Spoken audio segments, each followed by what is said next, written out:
fellow kids, and welcome to my first video of my game development progress of TraumDev. This is gonna be my video dev blog where I will share with you my progress. Today is my first video and I'm gonna speak about where I am right now with the project, how far did I get, how did I get there, and show you some artifacts that I have already made. So yeah, welcome. To start with, just a little bit about myself. As you might know, I'm an artist, a concept artist and illustrator. I've been working in game development and related areas for around 10 years already. And I always wanted to do a dark, spooky games, fairy tale games. I do love this horror and mystery stuff, and I also love like a good whimsical comedy and humor. And yeah, this summer, my wife and we got a baby, and that motivated me to start working on my game. I've been keeping it in my mind, like developing it in my mind for a few years. So I've got a concept of what I want to do, but that was it. And I also got some illustrations. But yeah, after the baby was born, it just moved me to do more stuff. And actually at that time, the AI came out and Midjourney became more available, and due to lack of my time, I used that tool and actually managed to produce some really good key art. Like for instance, this illustration. This was the first thing that I did for the game, and I was actually pretty excited by the result that I got. To be fair, it's not just me typing stuff and the AI giving me this image. It's a lot of photo bashing and painting over and placing in these characters, but I think I delivered the vibe and the mood that I'm going for. So yeah, what have I done so far and where I am right now? Right now I'm at the very beginning, though I've been working on this stuff for almost half a year. I'm at the ideation stage. I do have ideas. I do have, I'd say, written prototypes and visuals. I have some project goals, and I'm just starting to tap into demo and actually the game design meet. So yeah, at the beginning in June 2023, then in October, an important thing happened, and we are in March right now. As I said, yes, the first thing that I've done was a key art and just basically drawings of characters, because I'm an artist. That's what I can do. But after doing certain amount of concepts and just illustrations, I started to stagnate because I didn't have a bigger picture and I didn't have really an experience to develop a new game, a brand new game. I did have experience working in companies, and I know how this process goes, and I've been involved into pre-production process, but I've never been a part of the initial stage team. So I've never done this before, and it's just a lot of blank space for me. So I started to stagnate, and around October, I was really lucky to join I would say a program, IP Builders program.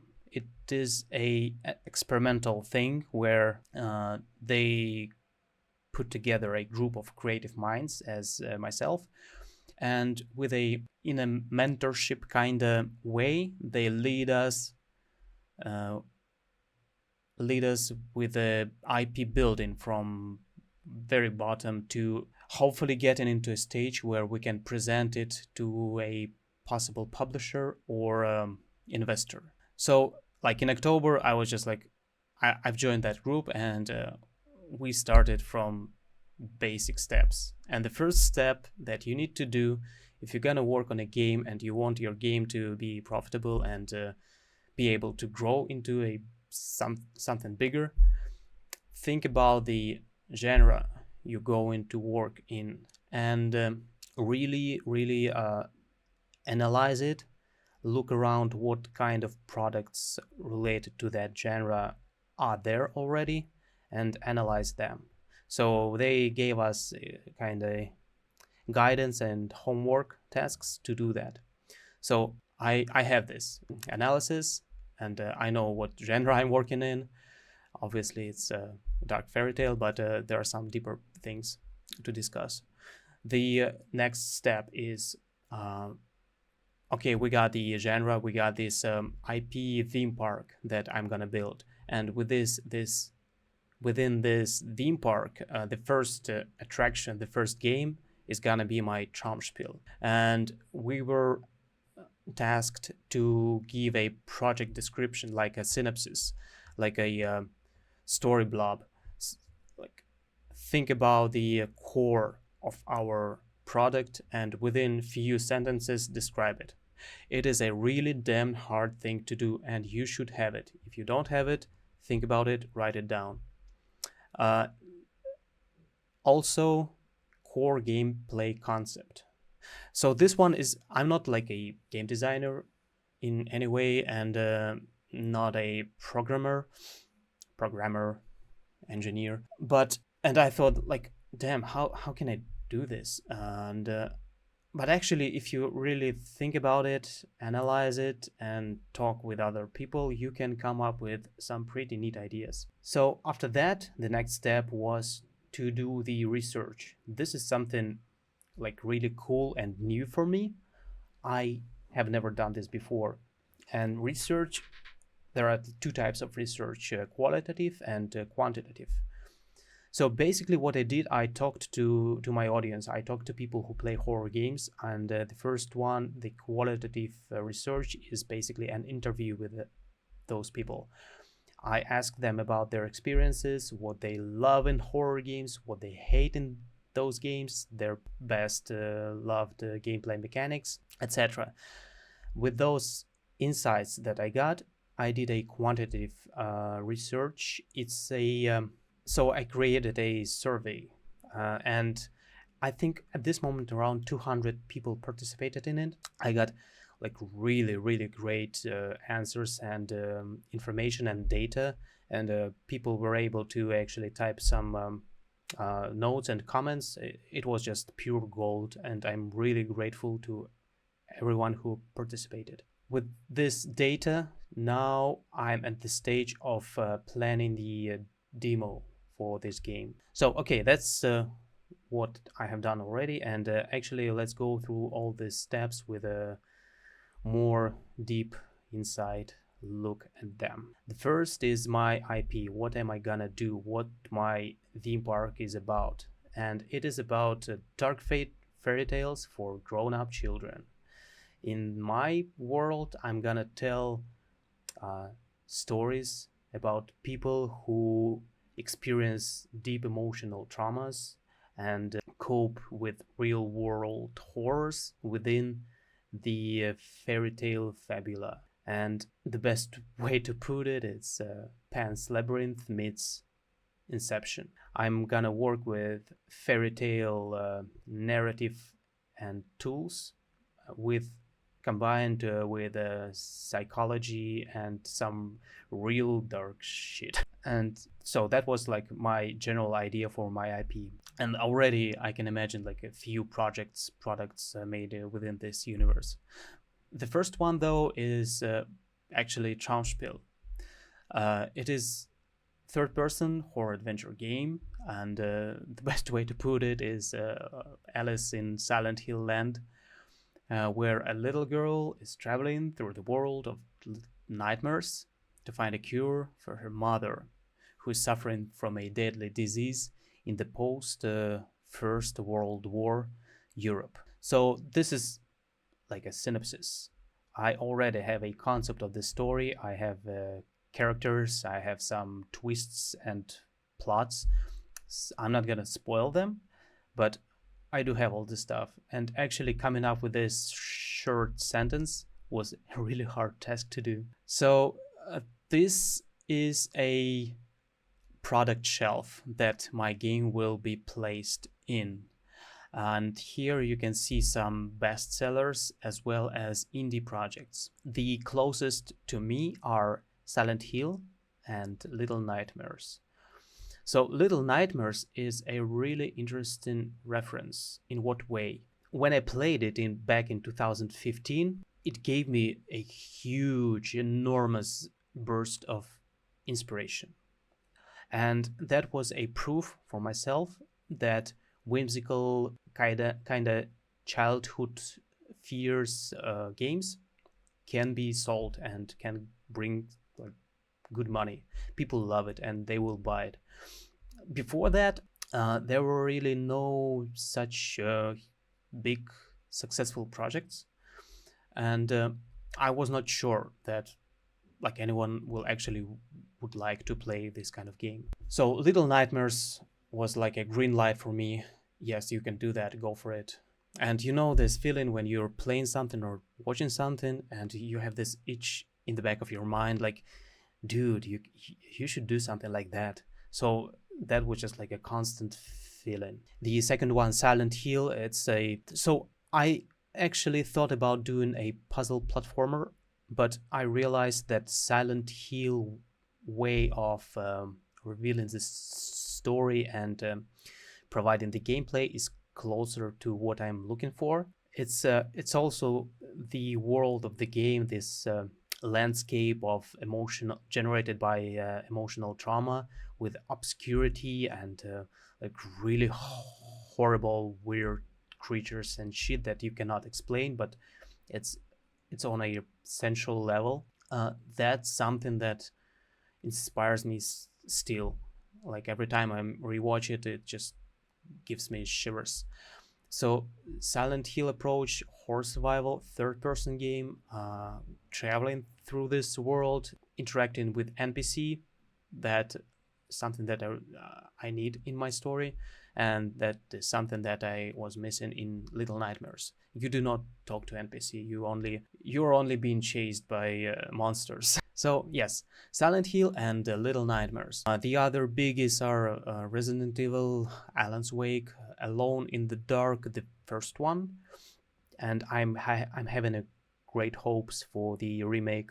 And from indie projects, Alice in Wonderland is a huge inspiration. When I played it, it blew my mind that you can make games like this. Though I still think that American McGee did not.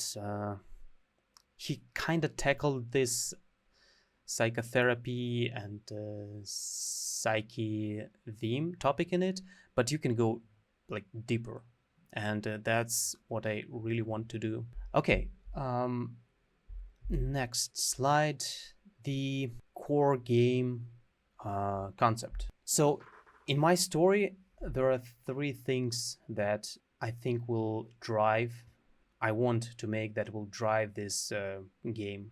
The first is the duality of this world. You are traveling in this nightmare realm, and it is interconnected with the real world. Recovering memories and restoring your mother's health in the nightmare realm will unlock certain skills and weapons and story progress in the real world. So it is like going in this spiral loop deeper and deeper and deeper until you will get to the core trauma of the story. The second one is called Amnesia. It's the recalling of your mother memories will provide you with new skills and weapons. Third one is Light Void Meter.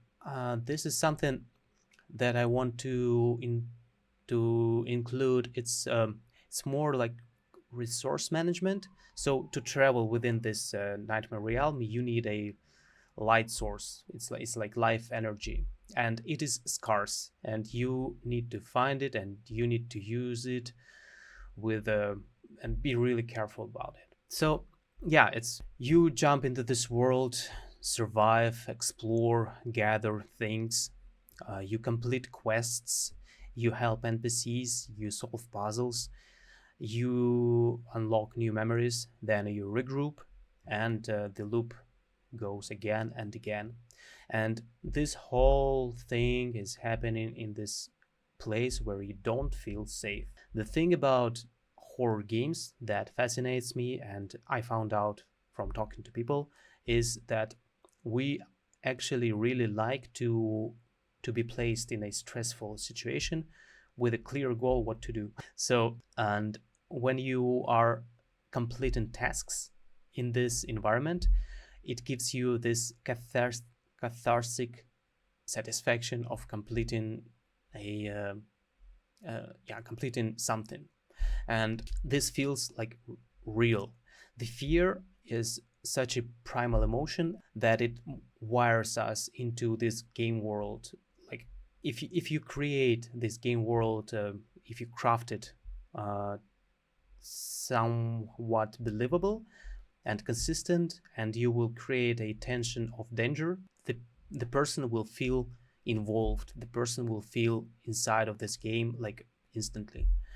And you can do a lot of emotional things within this framework. So this one is also a subject to change, the game blueprint. And here, as you can see, we have our main character, little Anna, and her mother.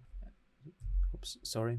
And basically, the goal is to get to the main knowledge by your of your mother, the main memory, and you get there by collecting keys and artifacts from the Nightmare Realm. And the deeper you go, the closer you get to the main villain of this story, the Black Queen, who dwells in her dark castle. So you go down there, you collect keys, you use light sand to travel, you avoid enemies and different threats. You go back to your safe room, unlock this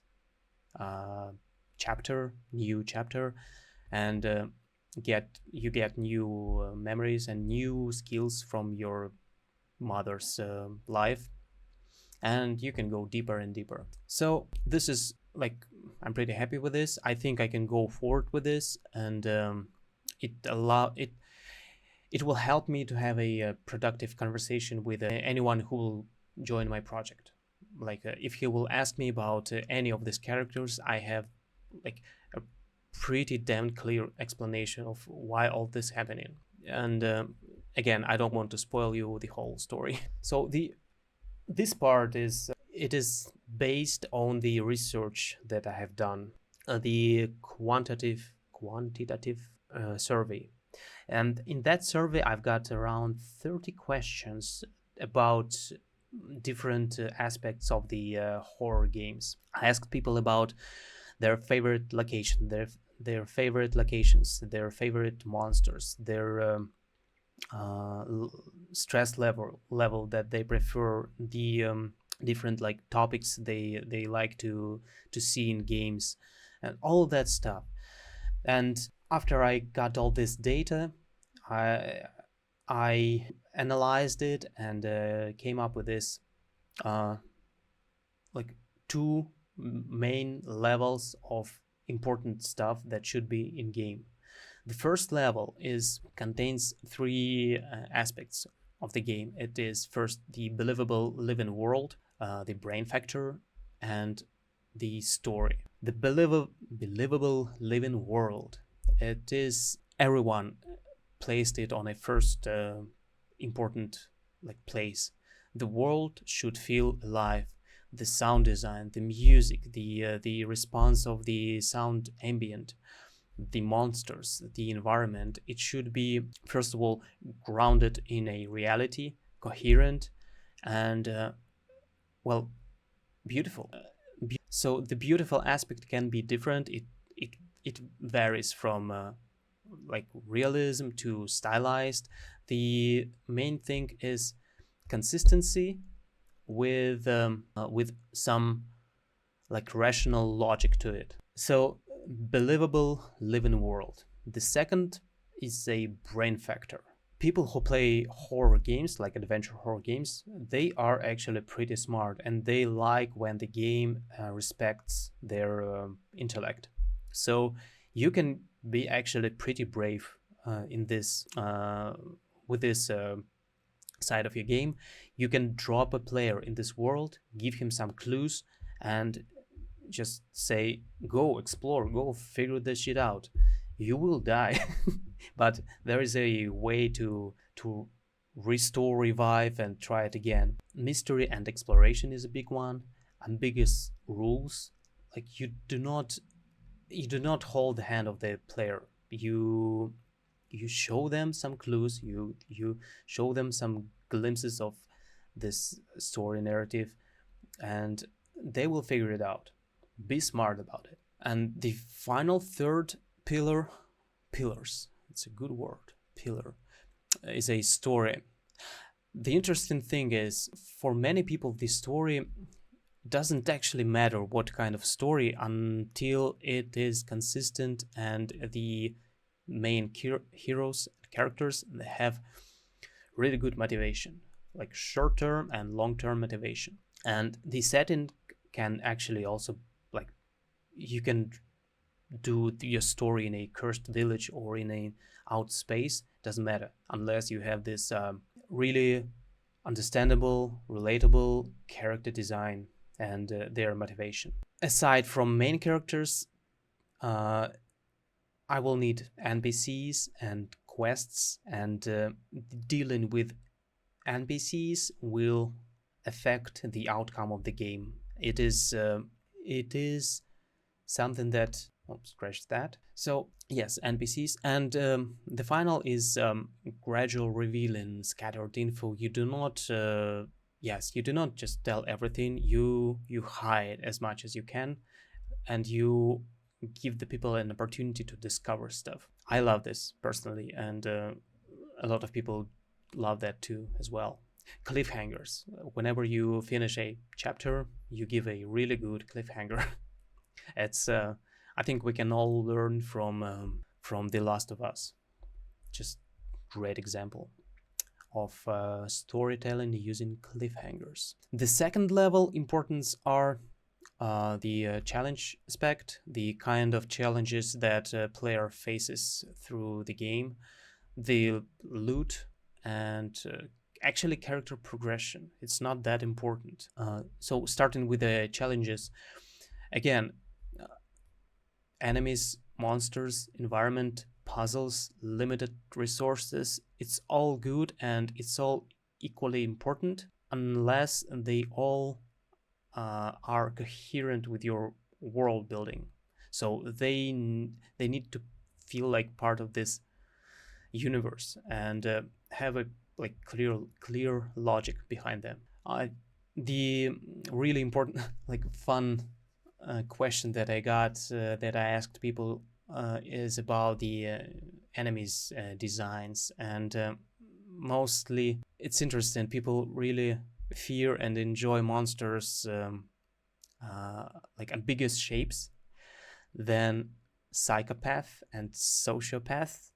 When you see a human being, but behind in his eyes it's just pitch darkness, and you have no idea what's going on in his mind. That freaks people out.